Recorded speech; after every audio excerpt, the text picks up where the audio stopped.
कहा जाता है कि एक बार जब भगवान शिव से जब पूछा गया कि आपके पिता कौन, तो उन्होंने ब्रह्मा का नाम लिया, और फिर पूछा गया कि ब्रह्मा के पिता कौन, तो उन्होंने विष्णु का नाम लिया, और जब उनसे पूछा गया कि विष्णु के पिता कौन, तो उन्होंने कहा कि मैं स्वयं। जब सब कुछ प्रलय के कारण नष्ट हो गया तो धरती लाखों वर्ष तक अंधकार में रही। फिर सूखी धरती पर जलावृष्टि हुई और यह धरती पूर्ण रूप से जल से भर गई। संपूर्ण धरती जलमग्न हो गई। जल में भगवान विष्णु की उत्पत्ति हुई। जब उन्होंने आंखें खोली तो नेत्रों से सूर्य की और हृदय से चंद्रमा की उत्पत्ति हुई। जल से विष्णु की उत्पत्ति होने के कारण उन्हें हिरण्याभ भी कहते हैं।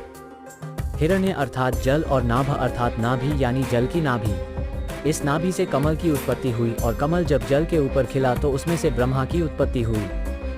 फिर उनके माथे से ही एक ज्योतिर्लिंग प्रकट हुआ, जो टूटकर जब बिखरा तो उसमें से महेश की उत्पत्ति हुई।